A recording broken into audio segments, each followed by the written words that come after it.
Hi, this is Toni Tennille, and I'm getting ready to do my very first Skype interview with Bob Andelman. I'm Bob Andelman, and this is a Mr. Media interview. On today's show, I'll welcome a woman whose voice and pop songs have been a part of my life since the mid-1970s, the charming half of the Captain and Tennille. She has just published a revealing autobiography, Toni Tennille, a memoir.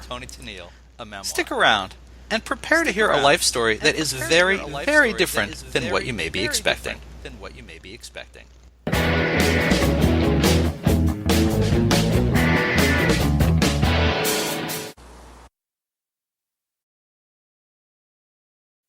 Toni Tennille, a memoir, is an okay title for the Alabama native story, but once you read it to the end, you might agree with me that Toni Tennille, Happy at Last, is more fitting. I cannot deny that I had somewhat low expectations as I began reading the autobiography of the singer, who I always adored as a teen and held on to over the decades as a guilty pop pleasure. The glamour, the celebrity friends, parties, etc., oh, ho-hums, we've certainly heard it all before, right? Trust me, you haven't heard this story. Oh. If, like me, you're old enough to remember the Captain and Tennille as a top-of-the-charts recording and touring sensation, you'll remember Toni Tennille's soaring vocals, her southern charm, and her big-as-all-outdoors smile. As a matter of fact, if you're watching this video and not just listening, you see it now. Yeah. As for the Captain, Daryl Dragon, the former keyboardist for the Beach Boys, well, what you'll recall of him was that he rarely spoke while glowering at his wife and pretty much everyone else most of the rest of the time. He always wore a hat, eventually hiding behind sunglasses, too. Now, I spent a lifetime thinking it was an act. Toni Tennille spent a lifetime wishing it was an act. Turns out, and this is where it gets a little rougher, the Captain was, in my opinion, she never said this in the book, but my opinion, comes off as a miserable wretch of a human being, and one who spent decades treating his wife, pardon me, southern word, like crap. Oh dear. Reading Toni Tennille, a memoir, I thought, was a soul-crushing experience. Turning each page, you'll find yourself screaming, "Toni, get away from that bastard!" But as anyone who has suffered emotional abuse at the hands of a spouse knows, it's not always easy to make a clean break, or to make it work. Now, I'm glad that I read Toni Tennille, a memoir. I'm even happier to know that the subject of the book is finally free. And with that, Toni Tennille, welcome to Mr. Media. Thank you very much, Bob. I'm happy to be here. You looked a little surprised by my reaction to the book. Did I offend you? No, I'm not offended at all. No, I expect everybody that reads it is going to have their own opinions of what I should have done and what I didn't do and why didn't I do it sooner. And what I was hoping in the book was to explain why I did what I did, and then people can make their own decisions about what I should have done. But you really have to walk in somebody's shoes to understand what you really would have done in that situation. Absolutely, and it can be difficult sometimes to read the book. It's one thing to read the book, but then to actually talk to the person who wrote the book. I like to think I'm fairly genteel, and I'm not someone who invades someone else's privacy. But once you write the book and you put it all out there, you have to ask. And this was quite the life story. How on earth did you ever sit down to put it all on paper? Well, for many years, when you get to be as old as I am, I'm 75 now, so I've actually had a life. I've lived a pretty long life, and I hope I have more years to go. But people would say, well, Toni, my friends and fans, are you ever going to write your memoir? And I said no, mainly because at the time they were asking, I wasn't sure what I was going to do. I was living in Prescott, Arizona for 8 years, and I kept my head down the whole time. Did no interviews, no national interviews. I just wanted to live a regular life and see what I was going to do about my situation with Daryl. Yes, I was unhappy, but so many things went through my mind. And I do want to say something about the thing you said about Daryl. I cannot blame him for the kind of man he is. And he he was raised quite differently from the way I was. And he was raised in a family that was very, very dysfunctional. In my family's case, my dad was an alcoholic, a binge alcoholic, but there was no doubt that he adored me and my sisters, and that he loved my mom, and my mother loved us as well. We were raised with love, period. Daryl was raised with a family that had lots and lots of difficult issues going way back. And he had a father who was very famous. Carmen Dragon was an Academy Award-winning film scorer and symphony conductor. A little trivia for your watchers and listeners. Carmen wrote the score for the original Invasion of the Body Snatchers. But he was also a conductor, a symphony conductor. He conducted all over the world. He was the maestro. And I think my take on it, when I met him, he was handsome, charismatic man. But I think when Daryl and I started having some hits and Daryl's name, the Captain and Tennille got out there, I think he might have been a little bit jealous of his own son, because he would often say to people, that's a Captain and Tennille, I'm the Admiral, just to make sure that people knew that, that he was bigger and better than Daryl was. So it's very hard to be raised that way. But of course, I looked at it as a challenge, because I always liked kind of nerds and geeks. Those were my favorite kind of guys. The creative ones, the mysterious ones, the deep ones. I was not much into jocks that my daddy always introduced me to, thinking I needed a really nice Auburn University basketball player or something. But those types of people who often are geniuses, many of them are, and maybe that has to do with their mental problems. A lot of very, very famous and creative artists had some emotional and mental problems. But here I am, Miss Southern, I know I can fix him. I can bring him into this light. I can show him what love is. And so I took it as a challenge. And I just knew I could do it. But I couldn't. Do you think that he realized, I'm assuming he's seen the book. He hasn't. And I said, do you want me to send you one? You want to read it? And actually, the audio book is out now. Well, it will be out April 1st, simultaneously with the hardcover. I think he'd prefer to listen to it. I talk to him all the time. We talk at least once a week, maybe more often, because we still have a business together. Our publishing company we still own together. And I just want to check on him and make sure that he's doing okay.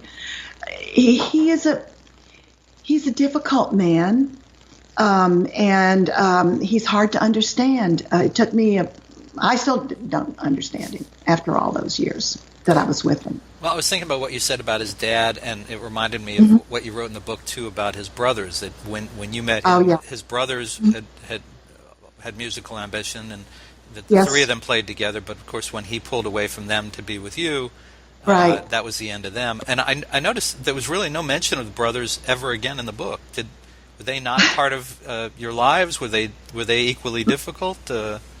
Yeah, and that's about as far as I'm going to go. Yeah, there was a certain amount of jealousy involved in both those brothers, and so I just thought it best just to stay out of their way. And once Daryl decided that I was the one who could best express his talent as well as my own, rather than what he was doing with his brothers, then I think they were very unhappy about that. So I just stayed out of their way. You get the sense that he would have been unhappy pretty much in any situation. I mean, you don't reference it really, but I'm going to guess that he probably was no happier playing with the Beach Boys than he was being on the Captain and Tennille variety show. I mean, in all the years I lived with him, I never saw him laugh out loud. I never saw him do a big belly laugh. I never saw him cry. I take that back. We were watching a production of Humperdinck's Hansel and Gretel, and there's a beautiful lullaby in there. When at night I go to sleep, 14 Angels Watch Do Keep, and I was sitting next to him watching the production. I thought I saw a tear because it's very moving, but that's it, that's it. He just couldn't. He couldn't, for some reason, do it. He couldn't express any emotion or love. He just couldn't. And I was all about that, that was me. Mm-hmm. But I was taking my lead from him, and I kept thinking through all this relationship. The one thing I did know that he I can't say loved about me because he didn't do that. He thought I was a great singer and a really fine songwriter. That I know. And that was a way I could win his approval by those things. Well, I think history will show that he was right about that. I mean, well, thank you. So no involvement or support from his side of the family. There's really no reference to other than setting the table of who his dad was. And his dad, by the way, just to point out, his dad won the Academy Award for a movie with Rita Hayworth, the name of which escapes me at the moment, but Cover Girl. Cover Girl. That's it. I knew it was going to be something so obvious to me. Yes. It was Cover Girl. And so no involvement there. But the other thing that I thought was interesting is you were involved with your. Obviously, you stayed close to your mother and your dad, even when they were apart, and your sisters in and out of the story quite a bit because they sang with the band over the years. Actually, before I ask you this question, I want to clarify for people who are kind of we kind of jumped right into part of the core of the book, but this is not a story. There's no tales of physical abuse. There's no real direct emotional abuse. It's more neglect. It's more he went his way, you went your way, and you just happen to share a publishing company. You shared a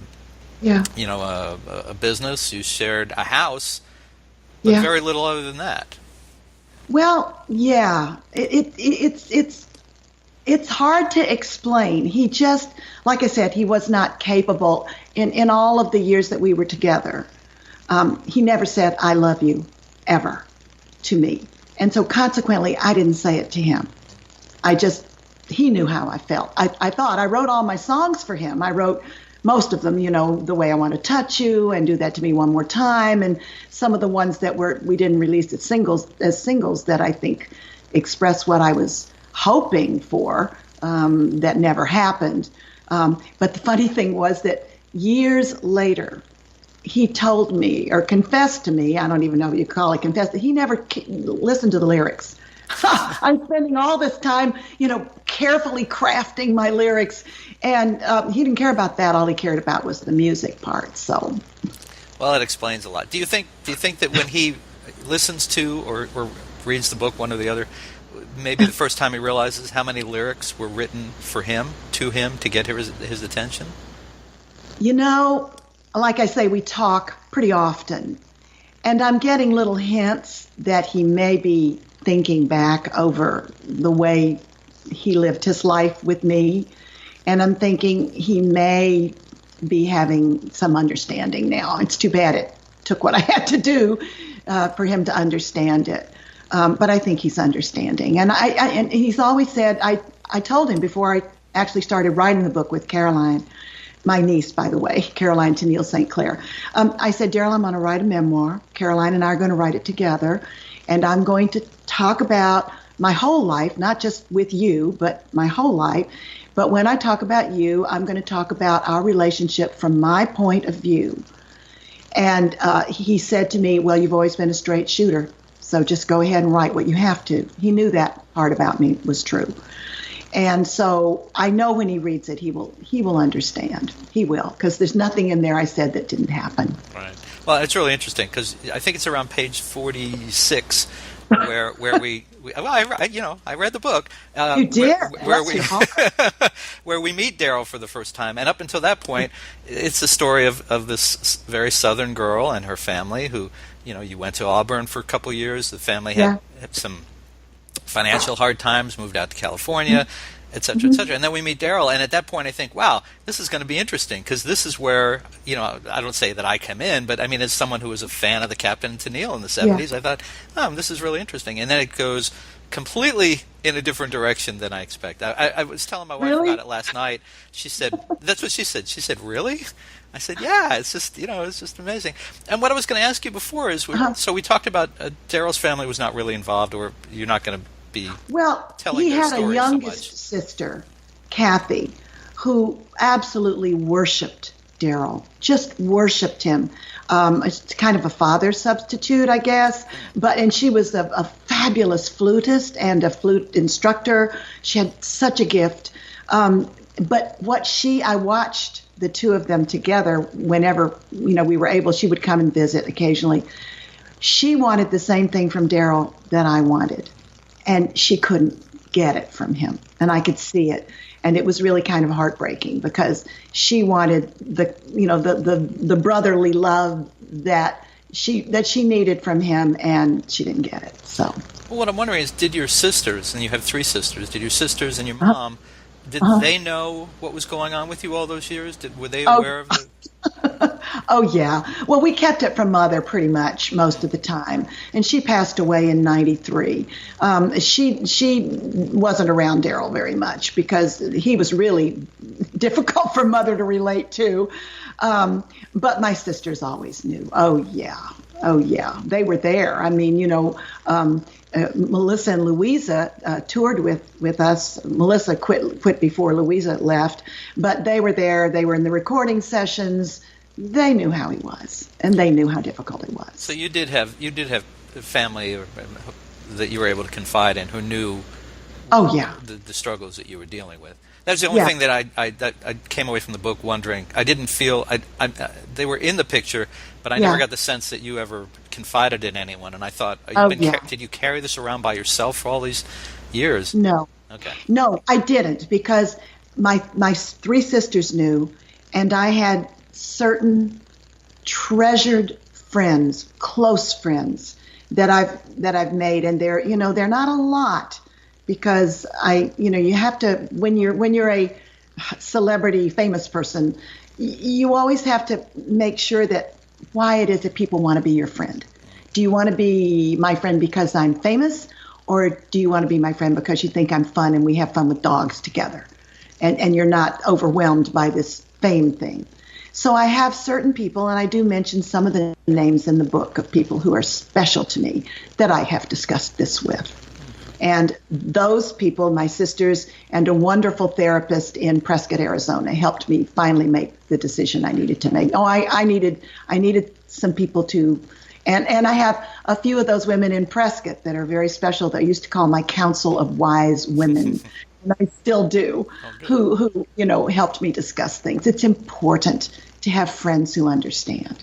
Good. I'm glad to hear that. All right, so I want to come back to the subject of the Captain and Tennille and good stuff. But I want to ask you about the writing of the book itself. I mean, was it hard to actually start, and then once you started, I'm guessing maybe it was impossible not to finish?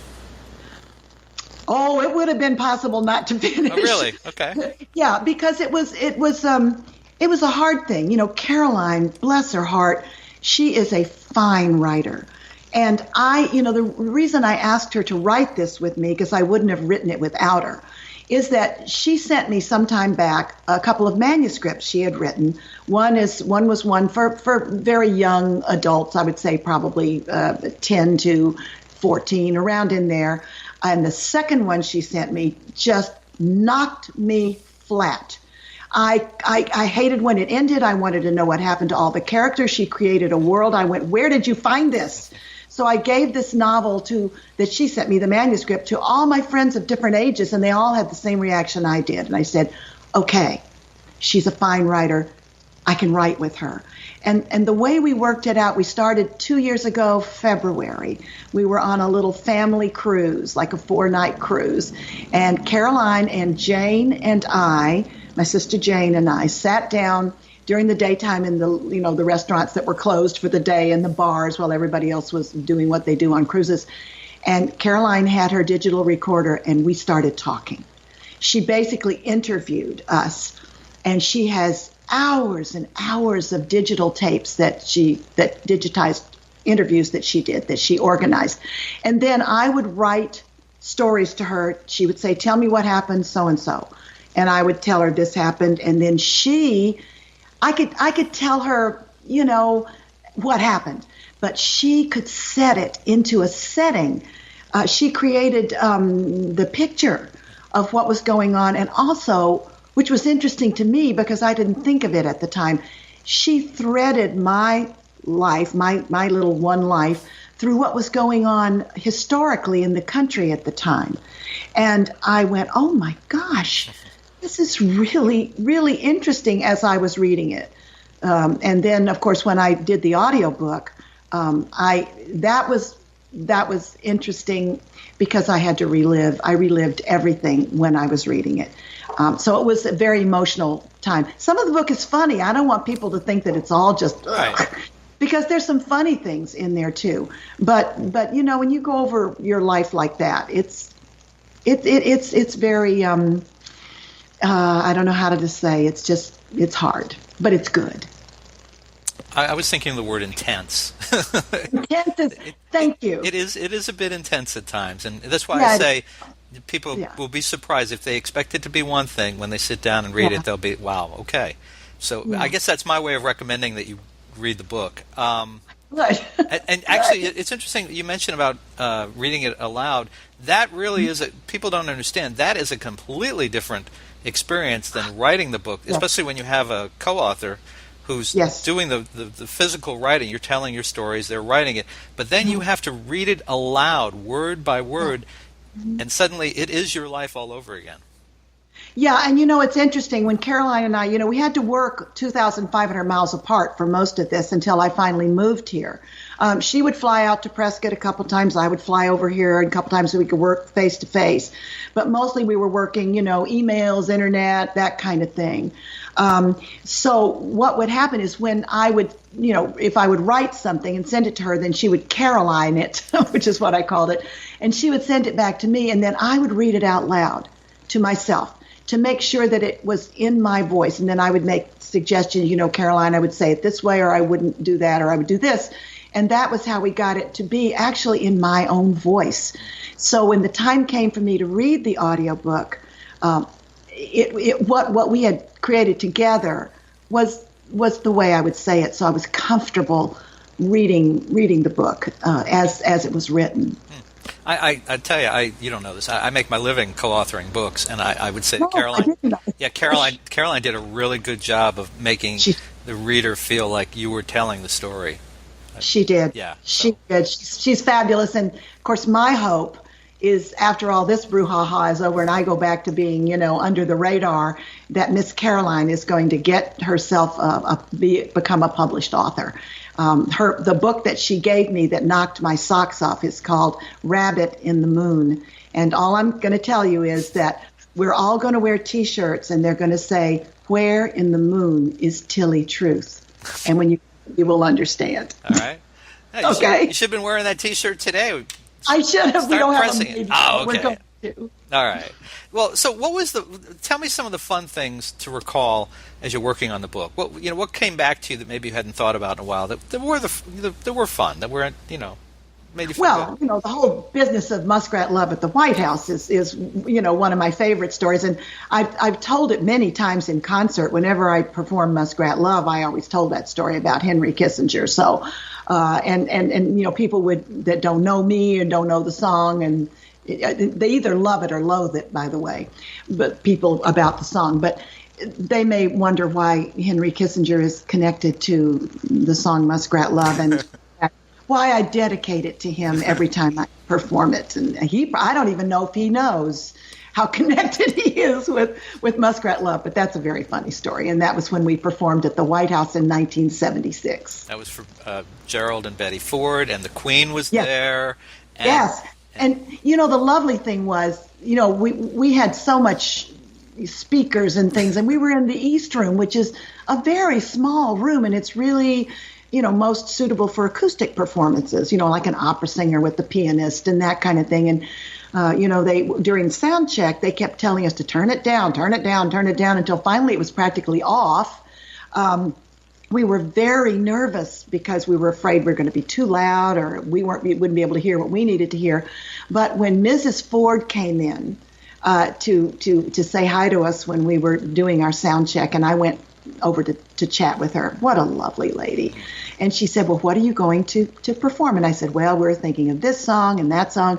And she said, well, you're going to do The Way I Want to Touch You, aren't you? And I said, well, because I had nixed that out because I thought that would be, inappropriate. And in the White House, and she said, oh, no, you have to do that song because Jerry and I love it. So I thought, okay, well, God, they're pretty hip around here at the White House. So frisky. I went back and talked to Daryl, and I said, let's do Muskrat Love. I mean, they loved it in the smokehouse where we used to work, and that's where we worked it up, the version of it. He said, let's do it at the White House. I mean, they probably like it, so that's how all that happened. And I love that you point out that Rolling Stone talked about how subversive you guys were for slipping these songs in at the White House. Well, no, that was Julia Child. Oh, was that it? I'm sorry. Yeah. Julia Child was in the Queen's party or entourage there, listening to the concert, and she was very, very taken aback by the fact that we had done this song about two muskrats in love, and supposedly she was quoted in a newspaper article as saying that we had performed a song of sexual innuendo inappropriate for royalty. So, heck with her. She was a good cook, though. That's all I can say. She had no sense of humor, and neither did Henry. No, I like coming away from the book thinking that Betty and Jerry were still a little frisky at that point in their lives, and they had an appreciation for a song with a little, something to it. They did, and I ran into them often. They used to come to the Palm Desert. They did I want to say concerts, not concerts, but I would see them at benefits and things like that from time to time, and they were always just lovely people. And then as he got a little bit older, and I would still see them often, he would say, "Oh, yes, I remember when you did that song about the mice," and it was, of course, the muskrats. Right. But I said, "Oh, yes, Mr. President, yes, that was a wonderful time." Well, so let's use that as an excuse to talk about a couple of the songs. Okay. We'd have to start with the one that made your careers, which was "Love Will Keep Us Together." It was a Neil Sedaka song that I guess had only been released in the UK when you got it, right? So yeah, Neil Sedaka wrote the music, and Howie Greenfield wrote the lyrics. And Neil had released an album, I guess there were albums then or CDs in the UK, and he called it "Sedaka Is Back." And Kip Cohen, who was an A&R guy, a fabulous A&R guy at A&M Records, got a hold of that album, and he said, "Toni and Daryl, come in. I want you to hear some of these songs because I think you might find something that you'll really like." And we needed another up-tempo for our first album for A&M. So we went into Kip's office, and he played us several songs off the album. They were all very good. But the minute he played "Love Will Keep Us Together," we just went, "Oh, that's it." There was no question. And so I think we went in the studio the next day and started working on it. So that's how that came about. And I'll tell you, that is Kip Cohen doing what A&R guys are supposed to do. He knew his artists. We weren't the only ones. Karen and Richard Carpenter were there at the time. All kinds of wonderful artists were there. But he knew his artists, he knew their styles, and he knew how to find the songs that would work for them. He was great. You had to be glad that you got to that song before Sonny and Cher did. Yes. Did Sonny and Cher do No, I don't think they were. No, I was just thinking that if the song was out there. And I have. Well, I'm sure they would have done a really nice job of it in their own style. One more highly, eventually inappropriate song for them to perform together, I guess. I don't know. I guess. I mean, how important was that song to your career as you look back? Especially now as you look back. Obviously then, but... Oh, well, my God. Every artist wants to hit like that with their first single out of the box because it was huge. It was huge. It was the song of the summer of 75. And, when I would drive around, excuse me, my eyes are weeping. I would drive around and hear, the song coming out of car radios when I'd stop at a stoplight, or I'd see somebody singing along with it. Or once on a flight I was on, the flight attendant said, can you come back to the galley? We want to show you something. We went back to the galley, and they had worked up a routine to Love Will Keep Us Together, which was very cute, and they performed it for me. So you always want to hit like that. It was huge, and it was wonderful. And I have to say, in my opinion, Daryl did one of the most perfect productions of a pop song ever. He just had that gift for doing that kind of thing. Now, later on, as we went on and we had more tracks to work with, right. I used to call Daryl. I used to say, we need to call this Kitchen Sink Productions, because he'd put something on every single track and and double them up as that he could. But he always somehow, I finally understood what he was after when he finally would mix it down. But I go, oh, why are you doing that? Oh my God! But then I would understand. But then the problem is, once you do that, and you have this fabulous hit, is, oh my God, are we going to be able to follow it up with anything? You think, oh, are we going to be a one-hit wonder? Is that it? So it's a great thing, and it's a scary thing. We were just flat out lucky to be in the right place at the right time with the right music. I think it helped too. I was just thinking about this and thinking back on the book. You were not 20 years old. You were early mid-30s, I'm thinking, when the song broke. When Love Will Keep Us Together started climbing the charts, I was 34. Okay. And when it hit number one, I had just turned 35. So you had the benefit of having lived a little bit. Your head was not turned probably as easily as a 20-year-old, although there were incredible things happening. You got the TV show and the touring and everything. But I think it helped the song cross over to multiple audiences, because it was very poppy. I mean, it fit the kind of pop sound of the day. But it was something had lots of hooks. Exactly. Teens could like it, but also someone in their 30s, someone in their 50s could. It worked for a wide variety of people. Whereas if you were 20, an older audience might not have taken to it quite the same way. Just, they're not going to be snapped. That's interesting, and I kind of agree with that. I do. I think you're right about that. I think being more mature, being older, was a good thing for us, and also the fact that we spent a lot of time paying dues, working in clubs. I mean, we worked in some dumps, and we worked in some. But we learned every time we did a gig somewhere, we learned something about performing and how to do it, how to plan a set, how to program, a concert. All those kind of things were very important, and that was because of experience that we had gotten over the years. Just like you learned to stay out of smoky halls.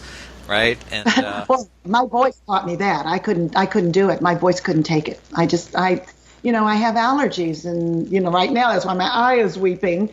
It's because of the allergies. But and I spent my whole career worrying about my voice, worrying. Oh my God, am I going to be able to make it through this concert? And that wasn't just when I was doing Captain and Tennille. It was when I was doing the symphonies and the big bands all those years. Because those require that kind of singing requires your voice to be in really excellent shape, more than pop stuff. You can get away with stuff in pop stuff that you can't with singing the Great American Songbook. All right, so let's come back to Muskrat again. This was kind of an accidental hit, right? I mean, it's that song that has endured. It was never intended to be a single, from what I understand. Tell folks where this song came from and what kind of its journey was. Well, Daryl and I, when we were working in clubs, we were your top 40 group. And we would listen to the radio all the time, top 40 radio, to see if there's something we should be adding to our set. We did that. We did Billy Joel, we did Elton John, we did Carly Simon, we did Carole King, those kind of songs. And then I would throw in, occasionally one or two of my own, to throw it in there. So we were listening one day when we were driving to the smokehouse. Daryl was driving and I was listening, and I heard America's version of this song. It was written by a guy from Texas named Willis Allen Ramsey, and I think he called it Muskrat Candlelight when he wrote it. But I'm listening, and I put my ear down close to the radio because I couldn't really understand the words, but I thought it said something about muskrats and something about in love. And I said, Daryl, tomorrow, got to go and find out what this song is all about because it might be something we can do in the club. So the next day I went to the sheet music store, and they still had them then, and they had it in stock. So I started reading the lyrics, and I started laughing out loud. I thought, this is really funny. And I said to Daryl, let's work it up and see what happens if we play it in the club. So that's what we did. And oh my God, Daryl did the little muskrat sounds that he made, the little solo thing that he did. And I sang it. And when I thought of the song, I thought of it as funny because I thought of these Disney-esque kind of characters. And of course, being who I was, I didn't take it as far as maybe some other people might have thought those muskrats were doing. In fact, somebody put up a picture online of two muskrats doing the deed, real ones, which was not what I was thinking. I was thinking Disney, but it's a different time now, so I have to accept that as best I can. So we tried it out in the club, as I said, and people just flipped over it. And finally, I had to just say, hey, we're going to do this twice a night, and that's it. And, they would come up and offer us big tips. We never took tips anyway, but they would come up, well, you'll play this, I'll give you $5 or whatever. And we wouldn't do it because I thought, we don't want to run this in the ground. This is ridiculous. We know other songs as well. So that's how that happened. And then when we were doing our second album, we had already had 2 hits off that album, 2 top 5, I think, gold records. And so A&M at that time thought, well, if you've got 2 off an album, that's it. We don't want to try to mine it for anything else. That was just their philosophy then. So they weren't going to release another single.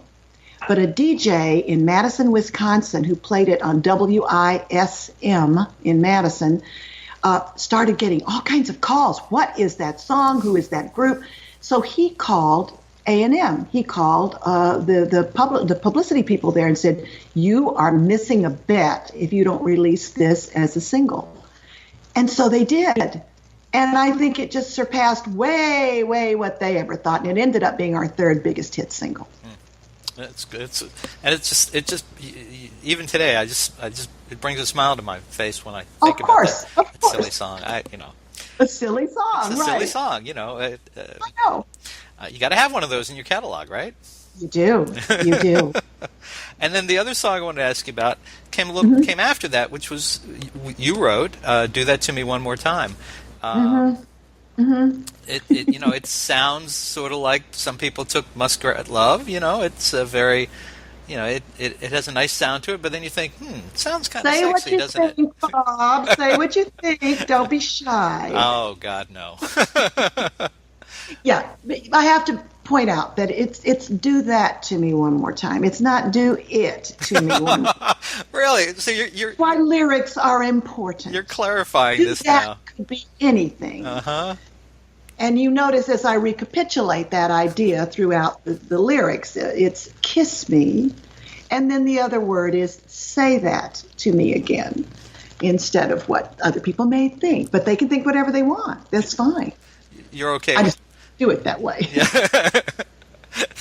Were you surprised? And actually, you were probably extremely pleased that the song you wrote at that point in the Captain and Tennille's career took off the way it did. Well, yes, because we had just signed with our new record label, and they wanted to hear what we had in mind for the song, for the album. And they came over to our house. We lived in Pacific Palisades at the time, and played a couple of things. And that's fine. That sounds good. And then I had just written that song a couple of days ago, and it was, I just thought this is a nice, simple, little song. It was very simple. And I sat down and played it for them. And Bruce Bird, who was vice president of Casablanca, which was the record label that we signed with at the time, jumped up out of his chair and he said, "That's a smash! That's a smash!" And when I finished singing, and I went, "Really?" I just thought it was this nice song, but he was right. Oh yeah, he was absolutely right. It was the 2nd biggest hit single we ever had, and I wrote it. Yay! Yeah. There you go. Continue to, and hopefully continues to send royalties your way. I hope. And it does, and it's very sexy done in Spanish as well. Really? So check that out. Oh, yeah. Okay. Spanish is the language of sensual love, I think. So try that. I'll try. Okay. Was it Love Will Keep Us Together that you would do a verse of in Spanish as well? Yes. Right. Okay. Yeah, because A&M suggested that, we had a lot of Spanish listeners and they had a lot of Spanish people that listened to some of their other artists. So they suggested that we do the album in Spanish as well. And so basically what we did was use the same tracks.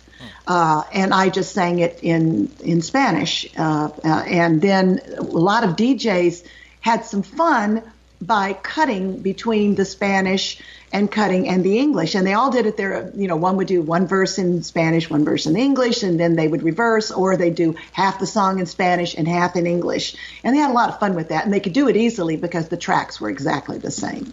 It sounds, I don't know, I'm sure I'm way off here, but it reminds me of the B.J. Thomas song, Hooked on a Feeling, that at some point a DJ had recut it to really? It became the Ooga Chukka song, Ooga Chukka, Ooga, yes. Ooga, Ooga. And then someone had that bizarre idea. I mean, it's different than what you're talking about, but nonetheless, Oh, yeah. When nonetheless, that is hysterical. Thank you for reminding about that. I forgot about that. When DJs could still get away with stuff like that, I guess. Oh, yeah. Oh, yeah. They're having fun, and that's good.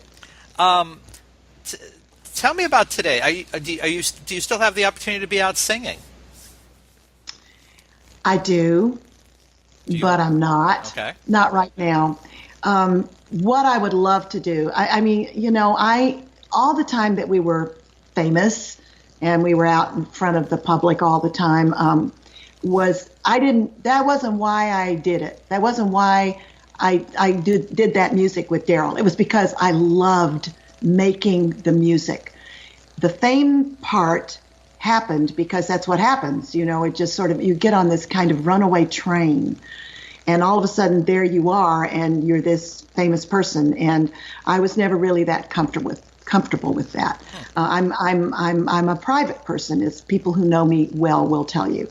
I love to talk to other people. I love to read, like on my Facebook page. I love to hear what people think. I love to see the videos they share with me, their ideas of this, that, and the other. That's fun. But as far as people that are close to me, it's my family. And then there's a very close inner circle of people that have earned my trust. I know I can count on them over the years. And so the fame part was hard. It was actually really, although I was wrestling with the Daryl thing when I was, under the radar for the past 8 years in Arizona, it was relaxing because nobody cared about me as a famous person. They just, hoped that my dog would, get a cue when I ran her in agility, that kind of thing. It was that kind of a thing. And the people at the hospital, that was cute. When Smokey and I worked at the hospital as a therapy team, that was nice. When I first started working there, we had just moved to Prescott, and people didn't know I was in town. So when Smokey, my Australian Shepherd, and I would go into a hospital room to visit patients, they would see the dog. That's all they would see. They would not even see me.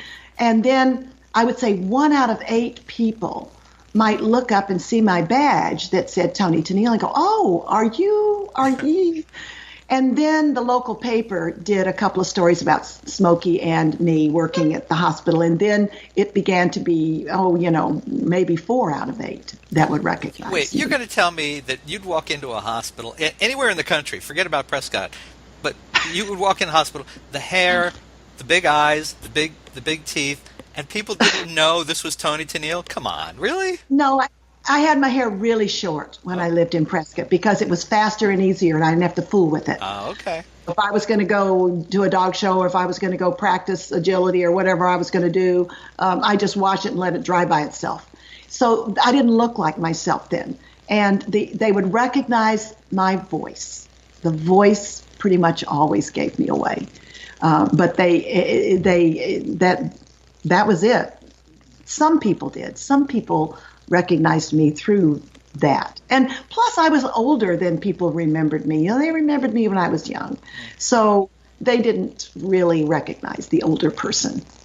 So well, I got to say, when you came on the screen here to begin this interview, as soon as I saw you, because I wondered, I said, what is Toni going to look like? I mean, she has that distinctive. We know who Toni from Captain and Tennille. Yeah. And as soon as you came on screen, I went, yep, that's Toni Tennille. There's no, no question about that, right? Well, my hair is back long again, so and I'm gonna tell you, it's a lot of trouble.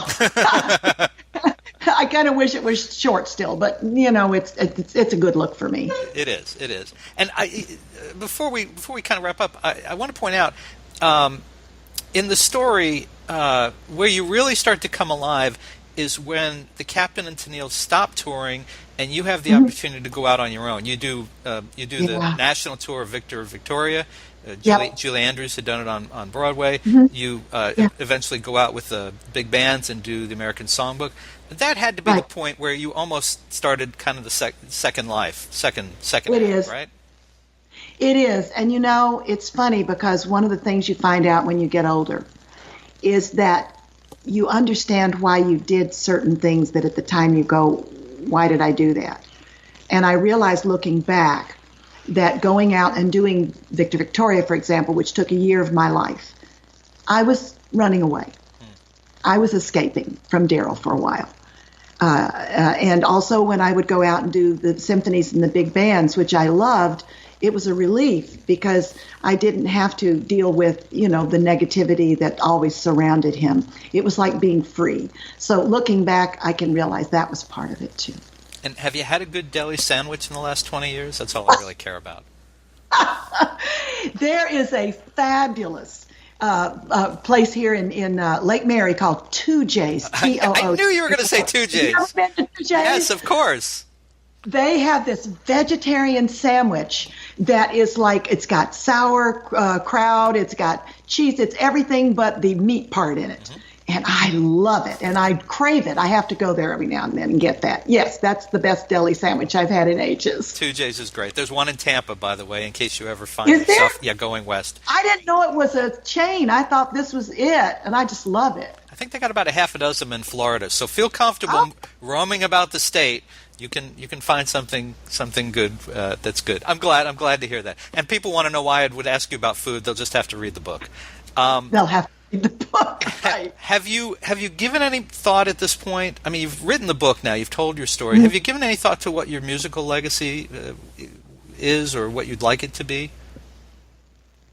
Well, I kind of think it is already. Everybody who's ever had any big hits know how important the music is to the people who heard it and took it into their hearts, into their lives.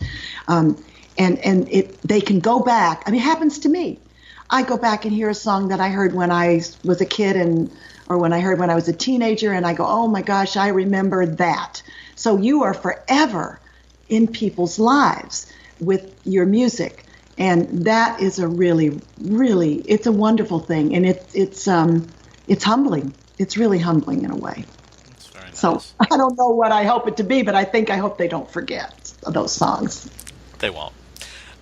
Folks, listen, you can find Toni Tennille's autobiography, Toni Tennille, a Memoir, in great bookstores everywhere, or you can order it, or any of her albums, right now. Caroline just handed me this. Can you see that? Yep, absolutely.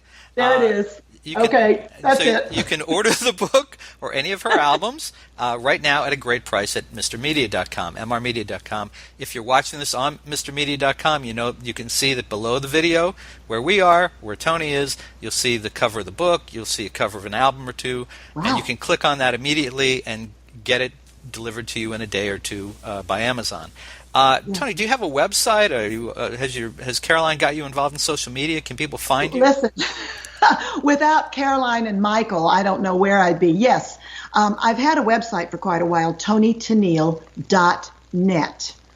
And that's 2 N's and 2 L's in Tennille. And then I have a Facebook page, which is my favorite. That's called, we had to call it The Real Toni Tennille because somebody else grabbed Toni Tennille and it's not me. So it's The Real Toni Tennille, and you can, people can comment or, message me on that, and I usually check it at least once a day, sometimes twice a day, and try to keep up with it. And then I'm on Twitter. Really? Toni Tennille, I think, is what I am on Twitter. So I don't. Twitter, I don't get that, but okay. You do what you got to do. You got product. You do what you got to do, right. Well, Toni Tennille, absolutely a pleasure to meet you and to chat. Fascinating book. And thank you so much for joining us on Mr. Media today. Thank you, and I hope to meet you and your parents someday when you come to visit in Stanford, which is not that far away.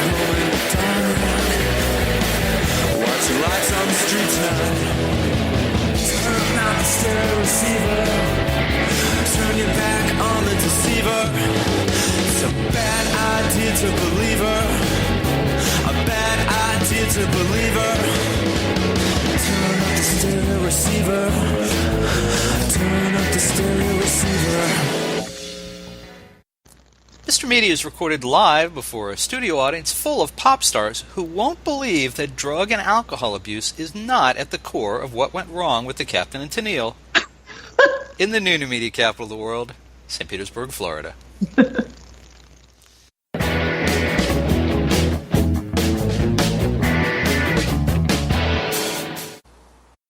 Hi. Hi. Nice to meet you. This is my very first Skype interview. Oh, wow. I'm delighted to be first with you of anything. I have never. I'll just be me, whatever. That would be Don't fine. worry about it. That'd be great.